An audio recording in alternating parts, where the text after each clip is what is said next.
15 साल का बेटा हर रात तकिया को गले लगाकर सोता। एक दिन अचानक मैंने तकिया उठाकर देखा तो मेरी चीज निकल गई, क्योंकि मेरा नाम नेहा है। हम मिडिल क्लास फैमिली के माता पिता भी अजीब सी सोच रखते हैं। मेरे माँ बाप को लगता था कि मैं एक अकेले घर में शादी करके जाऊंगी तो वहां पर राज करूंगी। मेरे ससुराल में ना तो ननद थी और ना ही सास। ससुर का झंझट था, बल्कि मैं कहूंगी कि सास ससुर तो समझने वाली बहू के लिए उनके माता पिता की तरह होते हैं। जो बहुएं सास ससुर को नहीं समझते, उनकी भी कुछ अपनी मजबूरियां होती होंगी। मेरी सोचो यह थी कि मेरी शादी एक ऐसे घर में हो जहां भरा पूरा परिवार हो। लेकिन शायद सास ससुर की सेवा करना मेरे नसीब में नहीं था। लेकिन मेरे मन इस बात पर भी खुश था। कहते थे कि अमीर लड़का है, हमारी बेटी को हमेशा खुश रखेगा। वह लड़का तो क्या था, एक 40 साल का आदमी था और एक बेटे का बाप था। उनका नाम विनोद सिंघानिया था। वह शायद अपने 15 साल के बेटे के लिए किसी नर्स के रूप में एक बीवी की तलाश कर रहा था। लेकिन मेरे माँ बाप इन बातों को कहाँ समझते थे। बड़ा सा घर देखा और मेरी शादी उसे घर में कर दी। उन्होंने सोचा, हमारी बेटी को इस घर में दुनिया भर का आराम मिलेगा। हर माता पिता अपनी औलाद का सुख देखना चाहते हैं। यही सब कुछ मेरे माँ बाप ने भी किया था और मैं भी उनकी पसंद के मुताबिक शादी कर ली, क्योंकि मैं जानती थी अच्छी बेटियां कभी ना नहीं करती, वह तो अपने माँ बाप की राजमंडी में ही अपनी खुशियों को ढूंढ लेती है। वह मेरी शादी का दिन था। न कोई धूम धड़का, न कोई ढोल बाजे, क्योंकि सिंघानिया साहब की यह डिमांड थी कि शादी बहुत सादगी से हो। उन्हें शोर शराबा बिल्कुल पसंद नहीं था। शायद वह अपनी पहली बीवी के जख्मों से जान नहीं छुड़ा पाए थे, जिनकी मृत्यु आज से 12 साल पहले हो गई थी। सिंघानिया साहब की बीवी बनाकर जब मैं इस हवेली में आई तो यहां भी सन्नाटे का राज था। बड़ी ही अजीब शादी थी। ना तो मुझे लेने नदी आई और ना ही सास ने सिर पर हाथ रख। सच कहूं तो मैं इन रिश्तों के लिए तरसती थी, क्योंकि मैं जानती हूं मोहब्बत से रिश्ते बनाना भी एक अनोखा सफल होता है। उसकी मंजिल हमेशा खुशगवार होती है। वह शाम का वक्त था। शादी के बाद मैं सिंघानिया साहब की बड़ी सी गाड़ी में बैठकर उनके घर पर आ गई। वह शादी का दिन था, मगर वह इतने व्यस्त थे कि उन्होंने मुझे घर के बाहर ही ड्रॉप किया और कहने लगे कि तुम अंदर जाओ, मुझे कुछ जरूरी काम है। अभी दरवाजा खोलेगी तो शालू तुम्हें अंदर ले जाएगी। मैंने सोचा ये शालू कौन है, मैं धीमे से पूछा, क्योंकि इस घर में कोई औरत नहीं रहती थी। उन्होंने कहा, नौकरानी है हमारी। उन्होंने बड़े घमंड बड़े अंदाज में कहा और गाड़ी स्टार्ट करके चले गए। मैं उन्हें देखते ही रह गई। घर के दरवाजे पर खड़ी होकर सोच ही रही थी कि दरवाजे पर दस्तक दिए बिना ही दरवाजा खुल गया। एक खूबसूरत 20 साल के जवान लड़की ने दरवाजा खोल। वह इतनी ज्यादा खूबसूरत थी, उसका हुसैन एक कयामत धारा था। उसकी खूबसूरती देखकर मैं भी एक लम्हे को घबरा गई। उसे लड़की को मैं देखती कि देखते ही रह गई। मैं उसे लड़की को देखकर ये सोचने लगी कि अगर इतना कातिल हुसैन सिंघानिया साहब के घर में पहले से ही मौजूद था तो उनको मुझसे शादी करने की क्या जरूरत है। लेकिन शायद मर्द बीवियां खानदानी और महबूबा खूबसूरत ढूंढते हैं। खैर, अब इतना सोचने का कोई फायदा नहीं था। ये औरत अपनी आंखों से बड़ी तेज और चालाक औरत लगती थी। अगली ही लम्हे मुझे डर से घटी चीजों की आवाज सुनाई दे। मैं चौंक कर रह गई। शुरू से ही ऐसे ऐसे वाक्य होने लगे थे जिसे मुझे कुछ गड़बड़ का एहसास हुआ तो मेरे कान खड़े हो गए। जब शालू ने देखा कि कमरे से आने वाली चीजों पर मेरा ध्यान है तो उसने मुझे ऊंचा ऊंचा बोलना शुरू कर दिया। जानबूझकर वह मेरा ध्यान बांटने की कोशिश करने लगी, मगर मेरा ध्यान तो सिर्फ और सिर्फ उसे आखिरी वाले कमरे से आने वाली चीखों पर था, जिसे वह हर सूरत में अतिथि की मैं उन सिखों को नजरअंदाज कर दूं। खैर, मुझे उसके बाद तो माननी ही थी, क्योंकि यहाँ पर मेरा पहला दिन था। वह मुझे एक कमरे में ले गए और कमरे में ले जाकर मुझे बेड पर बैठे ही खुद मेरे कमरे से बाहर चली गई। दरवाजा बंद करने लगी तो चीखों की आवाज और भी तेज हो गई थी। मैं सोचती रह गई कि यह तो अजीब घर है। एक तो सन्नाटा, ऊपर से खतरनाक सीखने की आवाज है। मैं अपने पति विनोद का इंतजार करने लगी। रात के 12 हर बज गए। बैठे बैठे मेरी कमर अकड़ गई, मगर विनोद नहीं आए। 1 बजे मेरी आंख लगे ही वाली थी कि कमरे का दरवाजा अचानक से खुला और वह अंदर आ गए। मेरे दिल में धड़कनों का शोर था और ना ही आंखों में कोई अरमान थे, क्योंकि यह तो एक अरेंज मैरिज थी और मुझे बस अपने माँ बाप के खातिर इस रिश्ते को निभाना था। विनोद आकर मेरे करीब बैठ गए और उनकी आंखों में भी घबराहट के अलावा कुछ और नहीं था। शायद उन्होंने भी इस उम्र में यह शादी अपने जज्बातों को उभारने के लिए नहीं की थी, बल्कि वजह तो कुछ और ही होगी। मैं दिल ही दिल में सोच रही थी कि वह मुझे अचानक बोले, मैं झूठ बोलने का आदी नहीं हूं और ना ही तुमसे झूठे वादे करूंगा। ये नहीं कहूंगा कि मैं तुमसे नफरत करूंगा, लेकिन मुझसे ज्यादा उम्मीद मत रखना। मैं यह शादी अपने बेटे के लिए की है। मेरा बेटा अजीब सी आदतों का शिकार है। तुम पढ़ी लिखी हो, मुझे उम्मीद है कि तुम उसे संभाल लोगी, मैंने कहा। जी, क्यों नहीं, आपका बेटा मेरी जिम्मेदारी है, मैंने पहली बार उनकी बात का जवाब दिया। वह खुश होकर कहने लगे, बस मुझे तुमसे इसी बात की उम्मीद थी नेहा। पढ़ी लिखी लड़कियां वाकई बहुत अच्छी होती हैं। मेरा बेटा अजीब सी आदतों का शिकार है। जब देखो कमरे में सोता रहता है। रात के 8 बजे से लेकर सुबह के 12 बजे तक सोता रहता है और उसका शक तो दूर हो जाया करता। मगर घर में जो कुछ हो रहा था वो कुछ अलग सा था। एक बार मैंने मम्मी का पीछा करने का सोचा और दूसरे दिन मैं उनके जाने से पहले ही तैयार बैठी थी और मैंने कैब भी मंगवाई थी, जिसे मैंने घर से कुछ दूर रुकने का कहा था। और जब मम्मी चली जाती तब मैं उनका पीछा करती। उसके बदले कैब वाले ने डबल किराया लिया था। मम्मी के घर से निकलते ही मैं भी बाहर आ गई और ड्राइवर को मम्मी की कार का पीछा करने को कहा। हम काफी देर तक उनका पीछा करते रहे। पहले तो एक रेस्टोरेंट में गई और वहां से ढेरों बॉक्सेस अपने कार की डिग्गी में रखवाई, जिनमें शायद खाने का सामान था। और फिर एक गिफ्ट शॉप में गई, जहां से उन्होंने बच्चों के लिए बैलून्स और गिफ्ट वगैरह खरीदी और वो भी कार में रखवाए। उसके बाद वो एक एनजीओ में गई और वहां काफी देर तक अंदर रही। मैं देख रही थी ड्राइवर ने एक बंदे के साथ वो खाने पीने का सामान निकलवाया था और अंदर ले गया, मगर कुछ फूल और बैलून वगैरह मम्मी अपने हाथ में लेकर अंदर गई थी। बाकी का सारा सामान ड्राइवर ने निकलवाया था और तकरीबन 2 घंटे बाद निकली थी। जाते वक्त वो जितनी खुश लग रही थी, वापसी में उनका चेहरा उतना ही उतरा हुआ कि था। वो गाड़ी में बैठकर रवाना हुई और मुझे लगा वो घर की तरफ जाएंगी। तभी मैंने जल्दी से टैक्सी ड्राइवर को वापस चलने का कहा और मेरी जल्दी जल्दी मचाने पे वो काफी जल्दी ही मुझे घर ले आया। मैंने उसको किराया दिया और जल्दी से अंदर की तरफ भागी। मैंने नौकरानी को कुछ नहीं बताया था कि मैं कहीं बाहर गई थी और ना ही किसी ने मुझे जाते देखा था। बस वापस आते देखा था चौकीदार ने और कुछ सवाल नहीं किया था। और मम्मी की भी आदत नहीं थी कि वो नौकरानी से पूछताछ करती। लेकिन मेरी उम्मीद के परे मम्मी 2 घंटे बाद वापस आई। अब मैं पछता रही थी कि मैं इतनी जल्दी क्यों वहां से वापस आ गई। मैंने मम्मी की तरह गौर से देखा। वो काफी थकी थकी सी लग रही थी। मुझे बहुत अफसोस हुआ। मैंने उनको गले से लगाया तो वो मेरी अचानक हरकत पर हंसने लगी। पगली, क्या कर रही हो? अपनी प्यारी सी मम्मी से प्यार कर रही हूं, मैंने लाड से कहा। तो उन्होंने मेरा माथा चूम लिया। मुझे बहुत पछतावा होने लगी थी कि मैंने अपनी मम्मी को गलत समझा। वो तो नेक काम के लिए जाया करती थी और शायद इसलिए मुझे नहीं बताती थी, क्योंकि नेकी बर्बाद ना हो जाए। उस दिन के बाद मैंने उनका खोज खबर लेना छोड़ दिया। वैसे भी मेरी यूनिवर्सिटी में एडमिशन होने वाला था। मैं अपनी पढ़ाई के लिए बहुत सीरियस थी। अब मैंने आगे की प्लानिंग पे ध्यान देना शुरू किया था। लेकिन फिर मैंने एक रात जब पानी पीने के लिए किचन की तरफ जाने लगी तो मुझे पापा के कमरे से बातों की आवाज आने लगी। वो बातों की नहीं, हमेशा की तरह बहस की आवाजें थीं।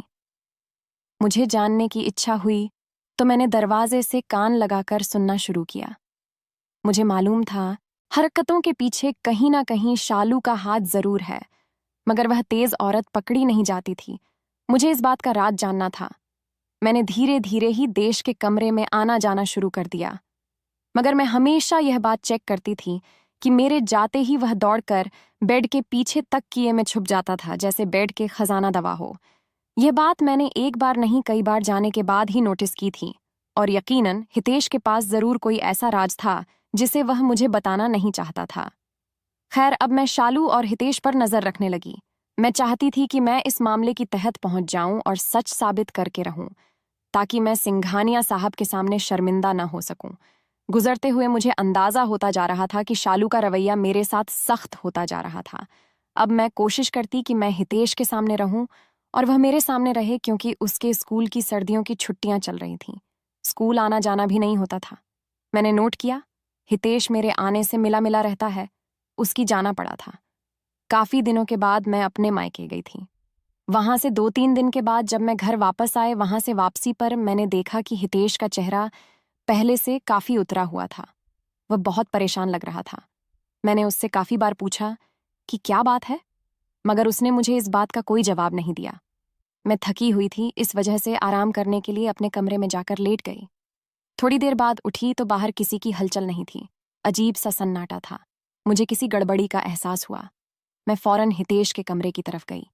मुझे ये सब देखकर बहुत हैरत हुई और बहुत गुस्सा भी आया कि उसके कमरे का दरवाजा अंदर से बंद था। एक 15 साल के बच्चे का अंदर से कैमरा बंद करने का कोई मतलब नहीं बनता। मैंने सब तरफ ध्यान से देखा तो हितेश के कमरे की एक खिड़की खुली हुई थी। खिड़की के अंदर कमरे का मंजर साफ देखा जा सकता था उसे। वक्त मेरा शक यकीन में बदल गया जब हितेश के सामने शालू खड़ी उसे पर चिल्ला रही थी। हितेश दरशर्मा ताकी के पास ही बैठा हुआ था। बाहर तक उसकी आवाज नहीं आ रही थी, लेकिन शालू के तेवर बता रहे थे कि उसे हितेश पर सख्त गुस्सा है। हितेश उसके सामने भीगी बिल्ली बना हुआ था। मुझे हितेश पर गुस्सा भी आ रहा था कि वह एक लड़का होकर इस नौकरानी के सामने आखिर इस कदर मजबूर क्यों है। मुझे बहुत गुस्सा आया। मैंने दरवाज़ा जल्दी जल्दी बजाना शुरू कर दिया। शालू ने घबराकर दरवाज़ा खोल दिया। उसके चेहरे पर हवाइयाँ उड़ी हुई थीं, जबकि हितेश बहुत रो रहा था। उसकी हालत काफ़ी परेशानी वाली लग रही थी। उसके हाथ कँपा रहे थे। मैंने शालू को हुंकार निगाह से देखा और वहां से दफा हो जाने का हुक्म दिया। फिर मैं हितेश के कमरे के अंदर चली गई। मैंने देखा कि देश की आंखों में आंसू थी। वह बहुत परेशान नजर आ रहा था उसे। वक्त हितेश का दूसरा हाथ तकिया पर था। गैर इरादा तौर पर वह मुझे तकिए को छुपाने की कोशिश कर रहा था। मेरा दिमाग घूमने लगा और मैंने सोचा कि आखिर इस तकिया में ऐसा क्या है जो हितेश उसके पास भी किसी को नहीं भटकने देता। मैंने कहा, इधर आओ, मेरे पास आओ। मैं हितेश को उठने का इशारा देते हुए कहा, लेकिन वह तो जैसे तकिया के पास से उठने का नाम ही नहीं ले रहा था। तभी अचानक मैंने उसके हाथ से तकिया खींच लिया। यह देखकर मुझे भी बहुत हैरत हुई कि ताकी के नीचे कुछ जेवरात और मेकअप का सामान पड़ा हुआ था और उसके साथ ही एक बारीक से दुपट्टा भी पड़ा हुआ था। हितेश यह देखकर शर्मिंदा हो गया। उसने अपनी नजरें झुका लीं। मैंने उससे कहा, यह क्या है बेटे, ये तुम्हें किसने दिए हैं? मैं घबराते हुए उससे पूछा। उसने मुझसे कहा कि आंटी, यह चीज मुझे शाल लाकर देती है। मैंने कहा, वह क्यों तुम्हें यह चीज लाकर देती है? मैंने हैरत से पूछा, लेकिन हितेश के पास इस बात का कोई जवाब नहीं था। मुझे इस शालू पर बहुत ही गुस्सा आ रहा था कि यह क्या बेगैरत है। आखिर एक बच्चे का दिमाग खराब करने का मकसद क्या है? मैं हितेश को छोड़कर भागती हुई शालू के क्वार्टर में गई, मगर शालू वहां मौजूद नहीं थी। उसका चेहरा मेरी आंखों के सामने आता तो मुझे सख्त गुस्सा आ जाता। ख्याल उसने कहा जाना था। मैं शालू का इंतजार करने लगी। पूरे मोहल्ले में छान मारा, लेकिन शालू कहीं भी नहीं मिली। फिर आखिर में मैं थक हार कर बैठ गए, मगर मेरा गुस्सा आसमान को छू रहा था। मैं सोच भी नहीं सकती थी कि शालू इस कदर के घिनौना खेल खेल सकती है। मैं शालू से हमेशा नफरत ही करती रहती थी, अगर मुझे उसकी हकीकत के बारे में पता ना होता। शाम को जब विनोद घर आए तो दरवाजे पर दस्तक हुई। उनके साथ शालू भी घर के अंदर आए। विनोद के होते में शालू से बातचीत नहीं कर सकी। इतना तो शालू मेरी आदत को जान ही गई थी कि मैं दूसरों के सामने कभी भी उसको जलील नहीं करती, तो वह चुप रहे। वह जान गई थी कि मैं उसका राज मालूम कर चुकी हूं। आपकी भाषा लोग अपने क्वार्टर में रहती थी। हितेश नॉर्मल हो रहा था। मैंने उसके कमरे में जाकर जेवर और मेकअप का सामान फेंक दिया था। अब बारी उसकी परवरिश की थी। मैं उसको अपने साथ खिलाती पिलाती और उसे घेरे बातें करती थी। विनोद भी इस बात से बहुत खुश थे। लेकिन चालू, मुझे आखिर कब तक छुट्टी? एक दिन उसको मुझे हकीकत बताने ही पड़ी। शालू की कहानी यूं थी, मेरा नाम शालू है। हम 2 भाई बहन थे। भाई अपनी शादी करके हमसे अलग हो गए। माँ नए मेरा और अपना पेट पालने के लिए इस बंगले में नौकरी कर ले। इस हवेली में कुछ नौकरों की जरूरत थी। मैं और मेरी माँ जब से इस घर में आए थे, लगन मेहनत से इस घर के काम करने लगे। माँ के साथ काम करते हुए मुझे एहसास होता माँ का सहारा बेटी के लिए कितना जरूरी होता है, और खासकर पिताजी की मौत के बाद से। तभी मुझे एहसास होने लगा कि सिंघानिया साहब की नजरें मुझ पर से हटती ही नहीं हैं। उनकी नजरों में अजीब सी बरसात होती है। मैं यह सब देखकर घबरा जाती थी। मेरी कोशिश ही रहती थी कि मैं काम से कम उनके सामने आया करूं, मगर ऐसा नहीं हो पाता था। जिस बात का मुझे डर था, विनोद साहब ने फिर से एक और नया तरीका अपनाया। वह तरीका आया था छुपकर शादी करने का। शादी तो कभी भी छुपकर नहीं की जा सकती थी। बेबी जी, इतना तो मैं जानती हूं कि छुपाकर शादी करना पाप होता है, और अगर दुनिया वालों के सामने हम शादी करना चाहे तो हमें इज्जत भी मिलती, और कभी ना कभी हमें लोगों का सामना भी करना पड़ता। शायद उसे वक्त मैं उनकी बात नहीं समझ पाई। साहब ने मेरी माँ से बात की, वह मुझे अपनाना चाहते हैं, मुझसे शादी करना चाहते हैं, लेकिन फिलहाल तो वह इस शादी को खुफिया रखेंगे। मेरी माँ एक सीधी शादी और भोली भाली औरत थी, जो दुनिया की ऊंच नीच को नहीं समझती थी। सबकी मीठी मीठी बातों में आकर मेरी माँ आ गई, लेकिन बात तो शादी की हुई थी। सब ने अपना वादा पूरा किया, लेकिन शहर से बाहर जाकर एक मकान में मुझे रहने को कहा। साथ ही उन्होंने मुझे छुपाकर शादी भी कर ली। हमारी शादी में सिर्फ 2-3 लोगों के अलावा और कोई भी मौजूद नहीं था। शादी के बारे में मेरी माँ को भी नहीं पता था। साहब ने 6 महीने मुझे वहां रखा, उसके बाद मुझे घर वापस ले आए, शायद इसलिए कि यहाँ मेरी जरूरत थी। मैं यहाँ उनकी नौकरानी बनकर रहने लगी। कुछ दिन के बाद जब मैं गर्भवती हुई तो सबका रवैया मुझे बदलने लगा। उनके दिलचस्पी मुझ में काम होने लगी। हालांकि पहले वह मेरे आगे पीछे दीवानों की तरह फिरते थे, लेकिन अब वह मुझे नजर उठाकर देखते तक नहीं थे। मैं जब उनसे इस बात की शिकायत की तो उन्होंने मुझे चुप रहने का इशारा किया। मैं क्यों चुप रहती? वह मेरे पति थे। लेकिन फिर मुझे पता चला कि मेरे साथ कितना बड़ा खेल रचाया गया है साहब ने। पहले मुझे चुप रहने को कहा। मैं चुप नहीं रही तो उन्होंने मुझे तलाक देने की धमकी दी। इस पर भी जब मैं बाज नहीं आई तो उन्होंने मुझे एक दिन तलाक ही दे डाली। यूं, ये किसका जहां था वही का वहीं रह गया। फिर मैं एक तलाकशुदा औरत हो गई। मुझे एक ऐसा गुनाह हो गया था जिसका बोझ मुझे उठाया नहीं जा रहा था, जो कि गुनाह तो नहीं था, लेकिन जमाने की नजरों में तो गुनाह ही था। और फिर यह हुआ कि मैं उसे बच्चों को जन्म दिया, मगर जिन हालातों में वह बच्चा पैदा हुआ था उसकी वजह से वह बच्चा बच नहीं सका और इस दुनिया से चला गया, हमेशा हमेशा के लिए। उसके जाने के बाद मेरे दिल में बदले की आज धड़क उठी। साहब की बीवी के बदले का इंतकाम तो कुदरत ने ही ले लिया। वह तो खुद ही इस दुनिया से चली गई, लेकिन उनके पीछे एक निशानी साहब की और उनकी मोहब्बत की छोड़ गई। मैं विनोद साहब के बेटे को देखती हूँ तो मुझे उन्हीं की झलक उसमें नजर आती है। मैं नहीं चाहती बड़ा होकर वह भी औरतों की इज्जत खराब करें, इसलिए मैं उसकी औरत बनना चाहती हूँ। मैं चाहती हूँ वह डरपोक बने, मैं चाहती हूँ वह बहादुर ना हो, उसमें इतनी जरूरत ना हो कि वह किसी की इज्जत से खेल सके। आप ही बताओ बीवी जी, मैं क्या गलत कर रही हूँ?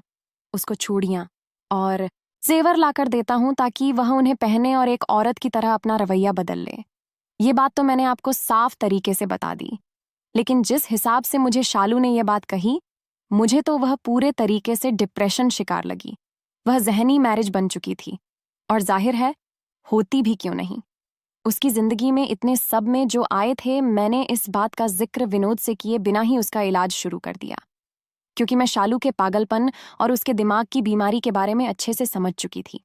विनोद की गलती को मैंने राज साफ होने से पहले ही माफ कर दिया, और कुछ ही दिनों बाद शालू बिल्कुल अच्छे तरीके से ठीक हो गई थी, और मैंने उसका किसी अच्छे घर से रिश्ता देखकर शादी कर दी, और मेरा बेटा हितेश भी नॉर्मल हो गया था, और हम तीनों ही हंसी खुशी अपनी जिंदगी गुजर रहे थे।